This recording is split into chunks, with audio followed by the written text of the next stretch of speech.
We're going to count down now, starting 10, 9, 8, 7, 6, 5, 4, 3, 2, 1. Go. Uh-oh. Where's my size starters?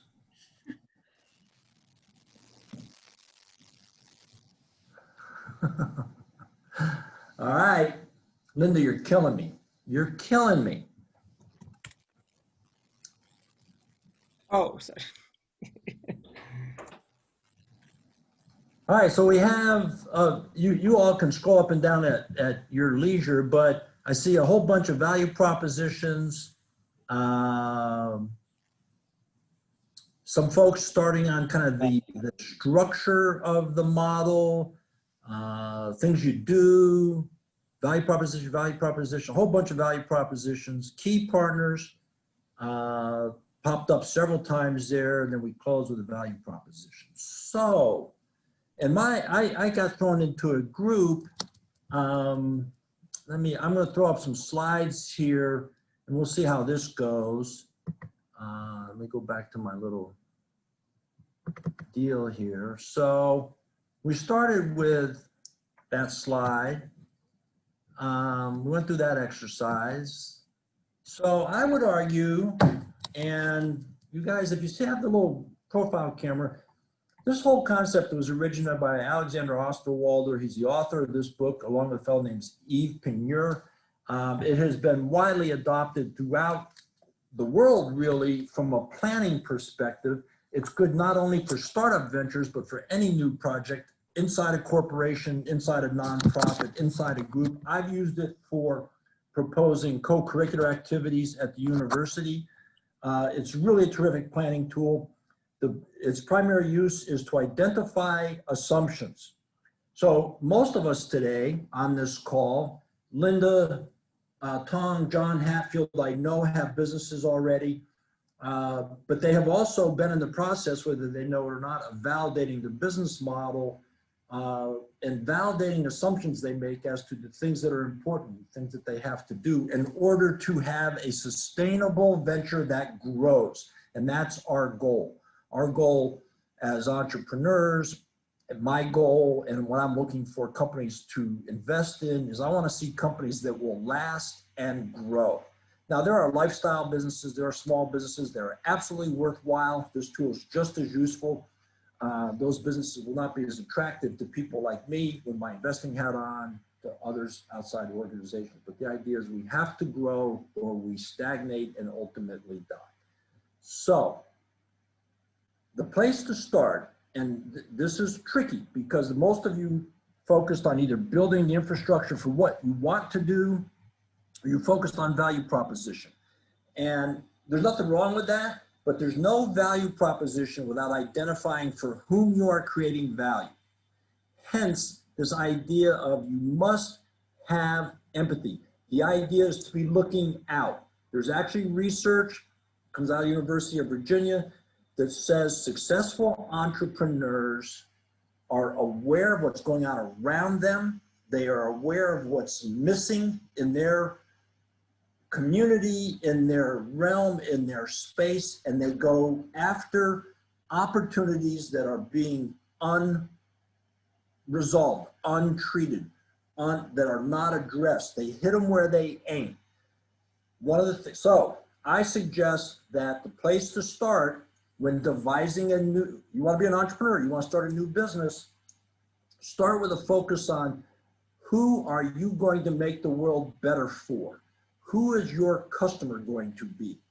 And if we had time, I'd want you to unpack, but I refer to, you want to identify the holy trinity of customers. Now the template that you'll see both in the book and online, and it's up here in my model as well, refers to up in here as customer segments. Forget about the segments part. It's actually useful, but for our purposes and what I encounter here at Iowa State, particularly with young people, is I really want you to focus on customers. And in doing that, I want you to think about what I have here as the holy trinity.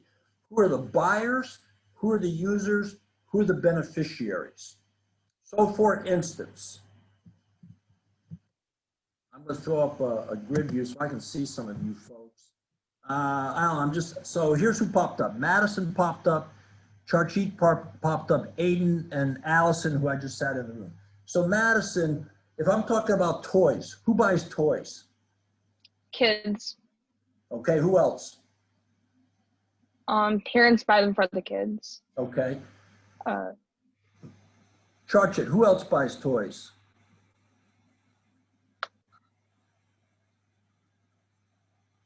Unmute. As a gift, like some people buy as a gift, like other people, like friends. Yep. So we got the kids themselves, parents, other people buying. Aiden, can you think of anybody else? Allison, can you think of any other buyers? Argue on depending on the toy, any age range. You can include teenagers, young adults. Yeah, in it there. may not be young kids. Teachers, doctors for their waiting rooms. I use toys as artifacts in some of my classes. Collectors. We've some of the other students. My wife and daughter have a box of Barbies. It's in the same closet where we keep Christmas decorations. Those things are never going to be worth any money, but we're never getting rid of them. They've never been taken out of the box. So when you think about buyers, those are people who put the money out. Who uses toys? Yeah, let me see if I can find another group here. I'll pick on a few others. So I got Josh, Isaac, Devin, Lucas. Linda, I'll save you for next, but Josh, Isaac, Devin, Lucas, who uses toys? I would say predominantly children. Okay, which children? I mean, that would be reflective of the age range of the toy, I guess. All right, so maybe the child who bought the toy, him or herself, and maybe the child who received the toy. It could be siblings, it could be friends, it could be other children in the group. So it's not just the recipient. Isaac, who else uses toys? If you're saying use as in like uses them, not necessarily like taking them out of the packaging, you could say collectors who display the toys, like you said before. Absolutely, that's great. I hadn't thought about that. That's great. How about you, Devin? You got any ideas who else uses toys? Well, I was thinking, talking about kids who receive them, but there are kids who would buy them for their own use as well. Yep. So in that case, the buyer and user are the same person. What do you got, Lucas? You have any thoughts? I mean, people use in the workplace. Some people use toys to describe chiropractic issues with young kids. Yeah, so the toys may be used in a non-playing mode, okay? And so for instance, here at Iowa State, if I wanted, and you can't really see the room very well, but I'm in a room with all kinds of wacky stuff and a lot of books and kind of memorabilia. If you've ever seen my office, I got kinds of junk in my office. I'm constantly grabbing artifacts. A lot of that stuff is my personal property, but if I needed something, if I wanted cards, or if I wanted an actual game or a physical toy, I could have the Papa John Center buy it, or the business school would buy it for me. I would use it in class, and then I'd return it to somebody else's office. So that's not, and certainly with toys, that's a common example. So who benefits from toys? Clearly the child who receives it, right? Who else benefits from toys? Let's go to Parent. Linda. You dive in on anybody else but Linda, Liz, Natalie, CJ. Who else benefits from toys? Manufacturers, the ones that sell them. Manufacturers. Yeah, so that comes up quite a bit, but manufacturers aren't customers in this context, right? The manufacturers may actually be part of our key partners, which is way over on the other side of the business model of Canvas. From a customer perspective, now a manufacturer who is making playrooms or play furniture may in fact buy toys to incorporate, or they may incorporate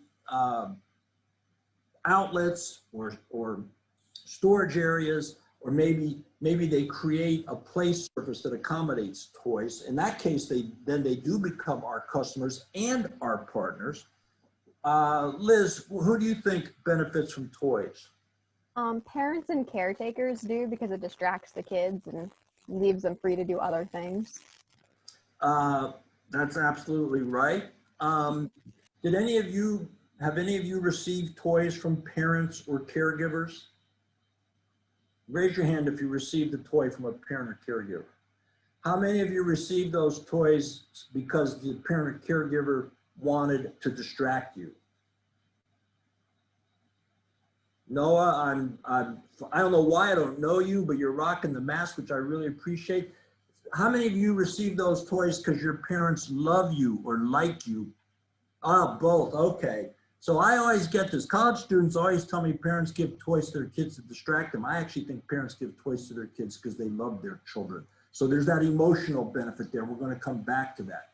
So I don't want to belabor this, but it is very important when you're thinking about whom you're going to serve, whose life are you making better? Because I believe the goal of successful new ventures is to make somebody else's life better.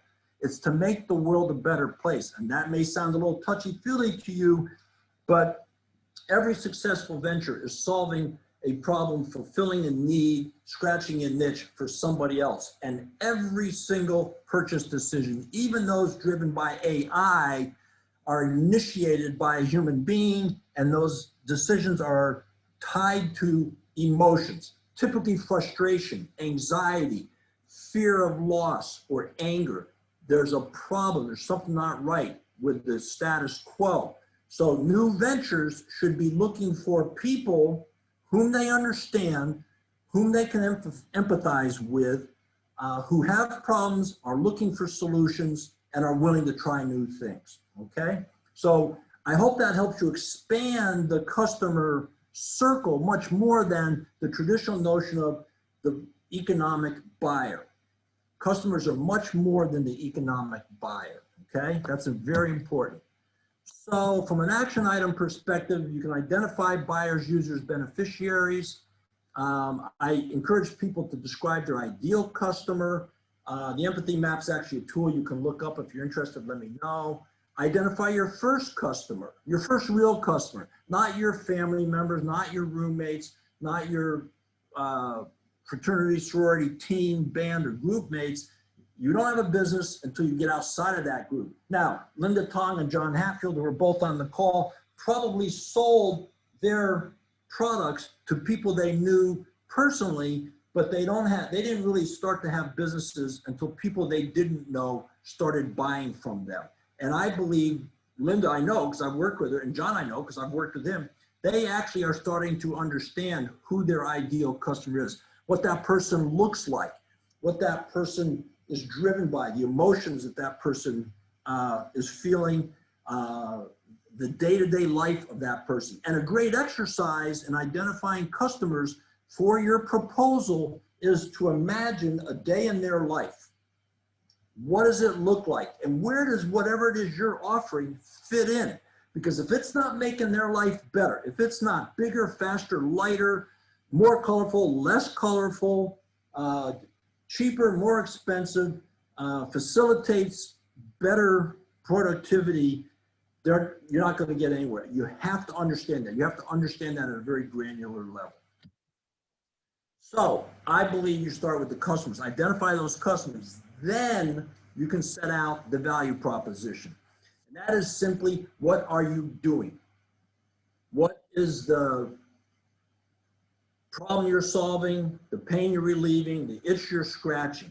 And you can distinguish between necessities, needs, and wants. I don't really care. They fit under this rubric of what are you making, offering, delivering, solving, but it's think of the problem, think of the pain, think of the itch, think of the gap you're filling, the loss you're preventing, the desire you're fulfilling, okay? Simply state that. So what I like to see in that business model canvas is real simple. Here's what we're doing. We're solving this problem with this solution. We're scratching this itch with this thing. It's amazing how many people fill out one of these business model canvases, and I hope you're all going to participate in our competition that's coming up. anybody that looks at that canvas, that 9 rectangles on that page, you want them to know what you're doing. And an awful lot of people leave that out of the value proposition. And we end up with a lot of generic, we're making it better, we're making it faster, but we don't say what it is. Start under the value proposition with a simple, we're making ice cream. I am facilitating video conferencing. I am offering a new and improved fishing lure. I am offering custom planners. And then you can talk about, and you can start to unpack. So those are the items you can describe. Then you can describe the benefits. You can just list them, just bullet points. It's kind of a pyramidal approach. Start out, here's what I'm doing. Here's the benefits of it. Here are the features. Think of a television remote. The primary benefit of the television remote is what? Why? I mean, it's not even a television remote anymore. It's just a remote control for a video screen. What is the benefit of that? Why are those things so important? Why do we value that little mechanical device? Somebody tell me. You can put it in It brings convenience to each customer, and it can come with every single TV. Yeah, I mean, convenience and ease, because that television is so far away. It's so hard to turn it on. You want to know something? I don't even know where the on button is on the screen in my den. I'm sure there's an on button. I have no idea where it is. If we lose a remote, I can't turn it on. And it's all 4 steps away, and I don't have kids anymore. I actually think it's one of the reasons we have so many kids in the United States is because mom and dad want somebody to change the channel, turn the volume up and down before remotes were invented. And of course, the big problem with the remote is they're always getting lost. But the benefit of the remote is the ease and the convenience. The features are all the buttons. It's last channel, record, volume up, volume down, all the different channels, fast forward, reverse, closed captioning. I mean, there's buttons on my remote. I don't even know what they do. So in the hierarchy of things, here's the problem I solve. Here's the pain I relieve. Here are the benefits of it. Here are the features of it. Then be sure to think about, and I like to see this, and look, and by the way, it's in the center of the diagram. It's a big box. You can actually put these in there on bullet point, very succinct. It's got to be very clear. And I'd like to see that the founders are sensitive to the experience that is encompassed or comprises the offering. So Linda, with your planners, what is the experience that's wrapped up? Linda Tong, if you haven't heard about it, she's got Linda Tong planners. Check out her website. She makes beautiful hand-drawn customized planners. The planners themselves are very nice, pretty generic, but she will add, I think 4 pages, Linda, is that right? Of custom artwork, and deliver that to her clients. What is the experience that involves? It is definitely like a sensory experience. With my planners, every single week is a different design. So like every week they're like re-stimulated with whatever pages they're planning on. And then there's also the customer interaction. So with the designs every month, customers are able to vote on which designs are going to go into the next year's planner. So then they get like a little bit of feedback and a very high level of interaction in like what goes into the planner itself. Actually, that's great. Those are great examples. You'll see on the slide that I also mentioned the emotional benefits. Interestingly, I believe that the other thing that Linda offers is taking an everyday object that many of us use. Many of us have planners or journals. Hers are basically blank pages inside, but for her artwork, but with the planner capabilities. And she turns them into a personalized keepsake. It's something that becomes mine. So I know Josh has worked in the ag area. I don't know if he uses a planner or not, but one of the cool things is while we got along, we come from very different backgrounds with different people. Linda essentially accommodates that, and it costs more than a planner off the shelf, but it's not a lot. These are really affordable, kind of almost a personalized luxury item, if you will. And it engenders a sense of value and specialness and uniqueness. And that is bundled up in what she offers. So Josh, Josh was working on technology that could be added to huge 6-figure farm implements to address differences in soil compaction, soil depth, everything from planting to tilling the soil. What do you think is the emotional value of that, Josh? Really, I think the emotional value is the added soil health and the longevity of having a farm that you can hand down to a kid and it's still going to be as productive as it was when you got it from your father and his father before him, I guess. Actually, that's great. Josh worked on this all summer, and frankly, I wasn't sure what he was going to say, and we worked on it quite a bit. But if you think of whether it's a family farmer or a large farmer, and he's worked a lot of big ag operations, there is a level of anxiety. Thank goodness we're getting this rain, but we're coming off of a horrible drought season. The condition of the soil, even for these professional farmers, even for these millionaire farmers, if you will, right down to the farmers making specialty crops. Maybe they're just growing food for their family. Maybe it's a very community thing. The protection and nurturing of the soil, there isn't an emotional element to that, which we tend not to think about when we think of the sturdy Iowan. We'll face down derechos, we'll face down COVID, and we're going to grow our corn and soybeans and our tomatoes and our sweet corn and our heirloom mushrooms. We're going to do that come hell or high water. But there's also great stress in it. It's a very risk-reward oriented business. And oddly, his ability to mitigate some of that risk triggers an emotional response or addresses an emotional trigger, if you will. So I appreciate you guys sharing those things. I think it's very important to bear that in mind, and we tend to leave that out. And this is not something that you'll see necessarily in the typical business model canvas. But think of it. First, what are you going to do? What are the benefits? What are the features? And then, if you can, with bullet points, the emotional experiential elements of that value proposition. And I'll share these action items. You're welcome to have the slides. If you want the slides, let me or Megan know, and we'll share them. Megan, I think we can post them if we haven't. But I'll be happy to send these to you. Customer relations. So I'm just going to give you some examples here. Linda sells her stuff online, but she's now offering her planners in the ISU bookstore. Different revenue model for her. She's also offering her planners in the Innovation Center at the shop on the lower level of the Student Innovation Center. Also a different revenue model. I think the bookstore takes them on consignment. She gets paid as they sell them. The Innovation Center actually bought a certain number of her planners that they have in inventory, so she got paid for those. But most of her business is done online through her Facebook, Instagram, and other social media marketing. John Hatfields was on the call. I don't know if he's still here. John and his partner have developed a new and improved bass fishing lure. It lasts longer. They have all kinds of great anecdotal data backing up that this is a more resilient, sturdy lure. How are you selling that, John? Right now, we are actually ending our Kickstarter campaign today, so that's how we've been selling so far. And in the next couple weeks, we're going to be transitioning on to selling through our website and starting on Amazon. Are you going to look at distribution through third-party retailers as well? Yeah, we are. And have you done do that later? You've What's done that? that already, right? Yeah, we have a few lined up that we can start selling in.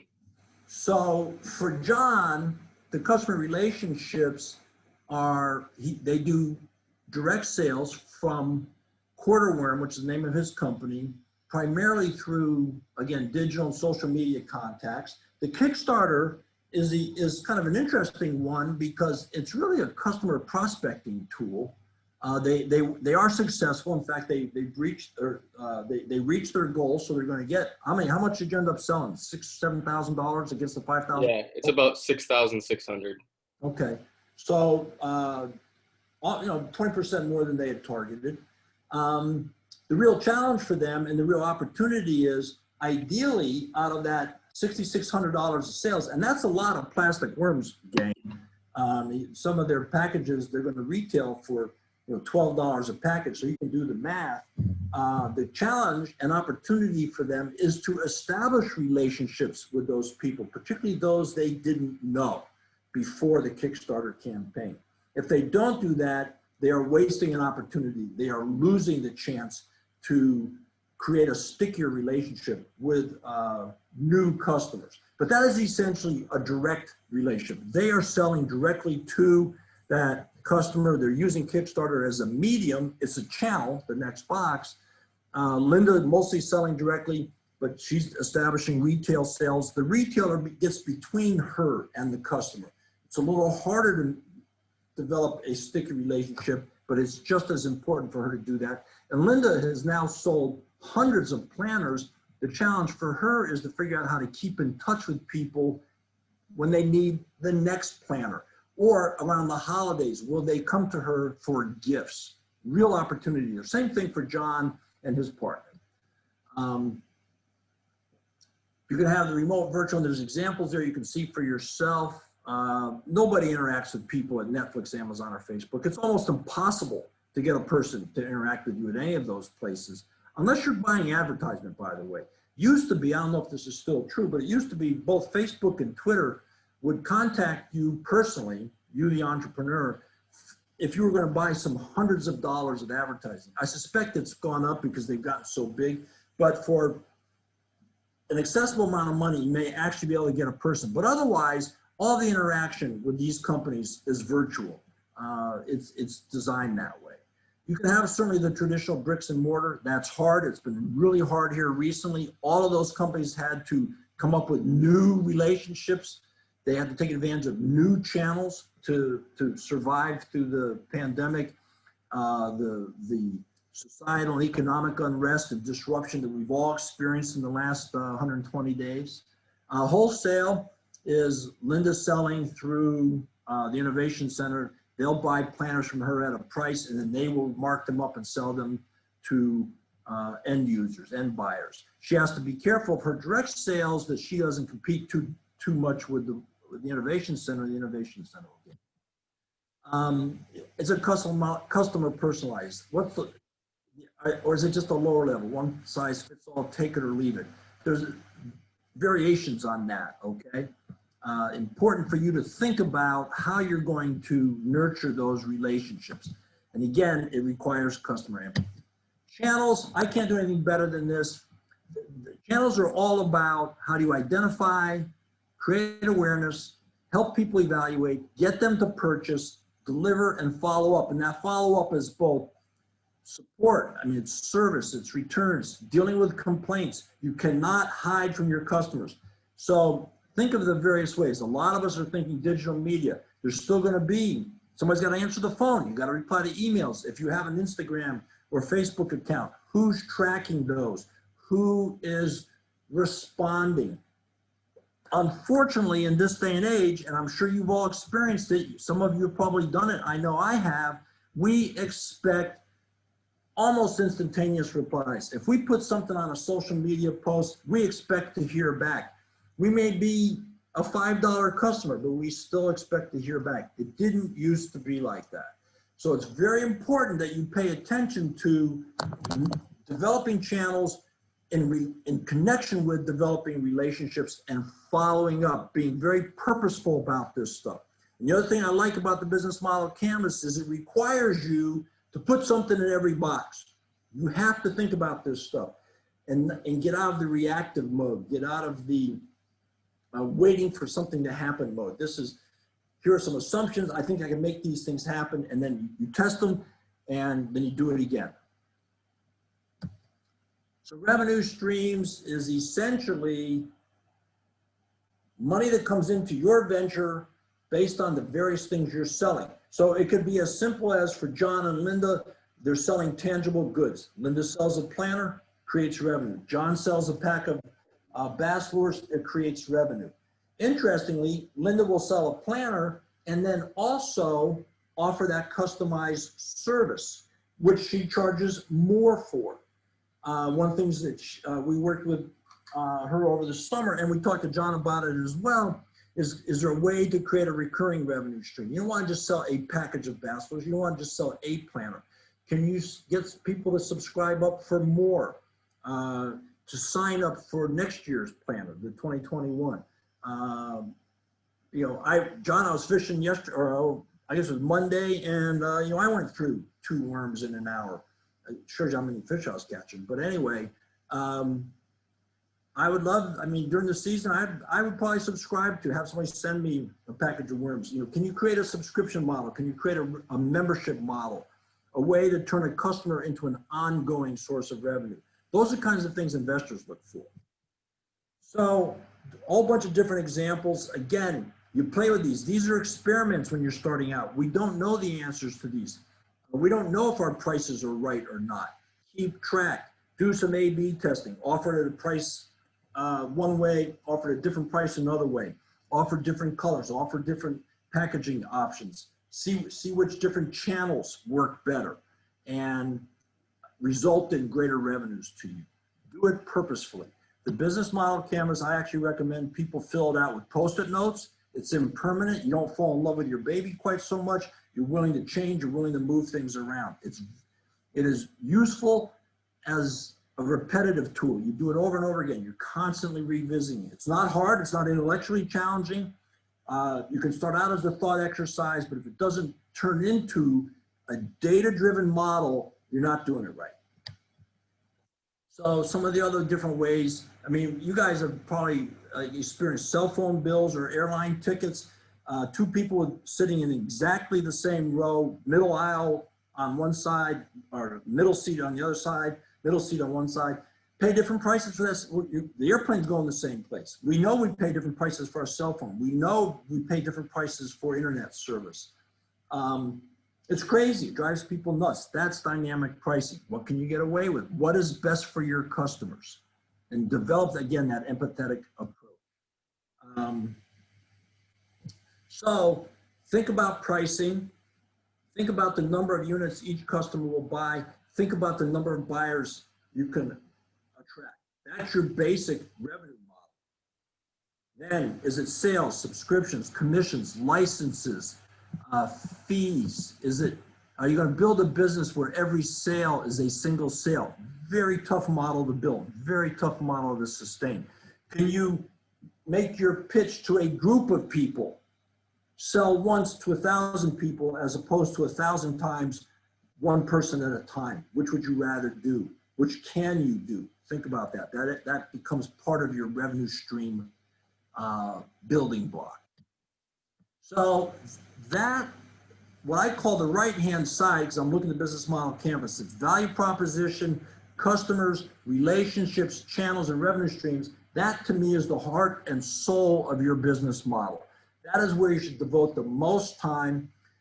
Everybody wants to get over on the building side. Everybody wants to be in resources, activities. Let me hire my lawyers. Let me hire my developers. Let me hire my designers. That stuff's all great, but none of it matters if you don't have a good answer to who cares about what you're doing. If you don't have a good sense of the customer whose life you're making better, you're wasting your time on resources, activities, and partnerships. You just are. No customers, no business. That doesn't mean you have to have customers right out of the box.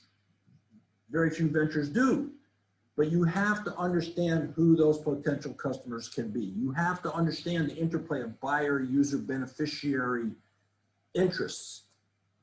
You have to understand how the elements of your value proposition line up with buyers, users, beneficiaries. And obtaining customers is a never-ending process. People move, people come and go, people don't need your product after a certain period of time. I mean, look, you guys are all associated or mostly associated with universities, or let's just focus on the students. We kind of get you for 4 years, then you go. Then we got to replenish it. I mean, the university model is really a weird one. It's got this built-in sell-by date. Every 4, we got to turn over an entire class, 6,000 or 7,000 students every year, 9,000 students every year. It's a really tough model. I don't like it. I'm glad I'm not running the ship here. It's a hard way to go. What I'd like to see is if you're an Iowa State student, you're an Iowa State student for life. And we get you coming back. We get you coming back to learn all kinds of stuff. Learn calligraphy. We had a student do that. Learn how to do the planning design or the graphic design that Linda does. Let's run a bass fishing school and let John and his partner lead that. And you get a deal because you're an Iowa State student. If you're an Iowa State ag graduate, Josh Jeschke is there to take care of you for the rest of your life. That's how I would organize the Iowa State customer base. Is you're in Iowa State, we are here for you forever. And we have we have the resources, we have the tools, we have the partnerships because we have the extension service. Iowa State is present in all 99 counties of the state of Iowa. We have a world-class faculty. I've only been here for 2 years. I probably brought the curve down, but I will tell you, I've been to a lot of schools. I am way overeducated. And the faculty here, they're good teachers. They do great research. They are experts in their fields, many of them. This is a huge, huge source of knowledge, information, and support. I think we could figure out better ways to share that and sustain it through pandemics, through economic downturns. Fans in the football stands or not, we ought to be able to figure out a way to share value from Iowa State. So I think customers, relationships, channels, the value proposition, that is the most important part. That is the sophisticated part. That is where you're making assumptions. That is where you have to conduct experiments to see what works. The other side, key resources, it's basically your shopping list. What do you need to get started? And it's going to change as you go. Key activities, what are the things you have to do? And I used to struggle with this. A colleague of mine in a prior venture, when I went to her and said, you know, how do you think of key activities? She said, look, think of it as your day planner. Think of it as your Linda Tong planner for startups. And actually, Linda and I talked about this briefly, and I dropped the ball. But entrepreneurs, particularly founding entrepreneurs, people starting new ventures, need to be thinking about what's important to do today and then what's the next step. And it changes, it evolves as the venture gets started and grows. So again, it's a shifting iterative process, but these are relatively straightforward. And I don't know what else to tell you other than write down the stuff you need, figure out how much it costs, write down the things you need to do, and figure out how much that costs you in time and money. And the things you're not good at, find somebody else to do. Partners, co-founders, maybe it's these key partners outside the organization. So develop the shopping list. I ultimately want my clients and students to get real prices and develop a calendar 90, 120, 180, and 12 months out that with delegation. So Josh had a partner. John's got a partner. Linda did most of it by herself, but she ultimately had to find help in the fulfillment. She had 500 planners delivered to her apartment. She had to figure out how to open them, sort them, package them, and deliver them. It all takes deadlines and accountability. Key partners, think of that as people outside the founding group, outside the venture. And they're generally shorter term relationships. So it could be lawyers, accountants, software developers, maybe it's a graphic designer.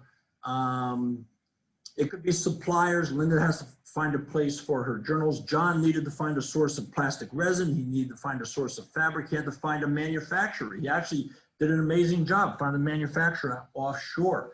Josh, in working with his partner, who he brought on midstream, has had to look at big equipment dealers. And then he also figured out, well, maybe we're better off with the equipment manufacturers. The nature of his relationship is going to dictate how he builds that business, okay? Natalie, who's looked at a variety of kind of food, fun food, direct-to-consumer sales, needed suppliers of her various goods. She needed, when one of the first ventures she shared with me, she actually partnered with somebody who had the physical space and allowed her to use it, saved her thousands of dollars as opposed to doing it on her own. It was a very resourceful approach. And then as she grows, she may not need that partner later on. And then last, So, I mean, and by the way, as with the customers, where I expect you to be able to describe in intimate detail what that customer looks like, what they do, how he or she behaves, what are they experiencing, and very importantly, and I don't think I discussed this earlier, and this can come in on the partner side, but who influences those decisions? Who influences those emotional reactions? Who influences those experiences? And you can think of all kinds of famous people, but think of the things that you have purchased recently. Think of, particularly if they're larger than just kind of $10 type items, but whose opinion matters to you? Whose input matters to you? I might say to buy this book because I know this book is good and you'll probably believe me. But if it's music, you guys probably don't care what music I'm listening to. You may not care what books I'm reading for pleasure, unless you know that we share interests. So that's another way to dial in your customer identity. But in both instances, ultimately, and this is something a lot of young entrepreneurs push back on, I expect to see that you have identified not only that you need a lawyer, but you've identified a couple of lawyers and you have their names, you have their address, you have their contact info.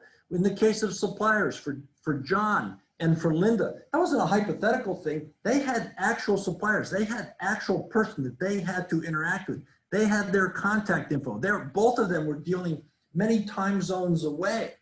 They had to have somebody that they name, email, phone number, etc., telex or whatever, WhatsApp, whatever it is, the case may be. These get very granular. Starting out, they're very general. Starting out, they're very broad. I need a lawyer. I need a plastic extrusion molder. I need somebody who produces planners. I need somebody who's going to sell me pens and ink. I need 5 people 5 times a year to help me box up stuff. And I have to have a list of those. And I have to have actual contact information. It's very important that you keep that and you develop that. Cost structure is just putting dollars on all of those things. And of course, the ultimate goal is your costs lower than the revenues that you believe you can generate. And if they're not, there's something wrong with your model and you're going to go broke. So that is a race through the business model canvas. What I hope you will take away is this orientation toward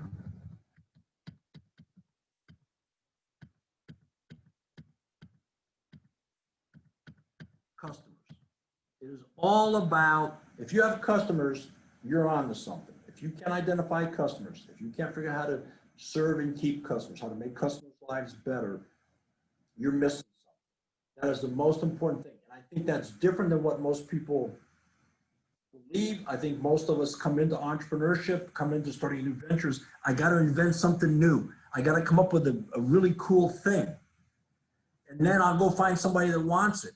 That's backwards. This is not if you build it, they will come. That is utter nonsense. It worked for Kevin Costner, but it doesn't work for anybody else. And instead, you have to figure out who they are, what's missing from their lives, what frustrations are they encountering, what challenges are they encountering, what unmet needs are there, what unfulfilled desires, what angers them, what causes them anxiety, what are they missing? And then figure out, well, I can do something about one of those. Look at your strengths, look at yourself, look at your partner, and which of those can you address? Because think about it. If you do it like that, you've greatly changed the sales process. You're not selling to that person. You're not convincing them to buy something. You're simply going to them and say, hey, I know you. I know you have this problem. Look what I have. I have a solution. Hey, I know you got an itch. And like, man, I can't reach it. As a matter of fact, oh, that was great. Wait, there. I'm using my phone because I didn't have the back scratcher. You scratch that itch for me, man. I'm buying. It changes the dynamic. is a much more fruitful way to approach developing new ventures. I'm all for the innovation. I'm all for invention. I love cool things, man. I'm a gadget freak. But if you want to make money or you want to sustain your venture to do good for other people over time, you have to be making the world better for them. It's not an artistic, creative exercise alone, okay? So I think we have 5 or 6 minutes. It's not a lot. If you have questions, Megan, if you've been reaching out, I didn't hear any. That was fast. I apologize.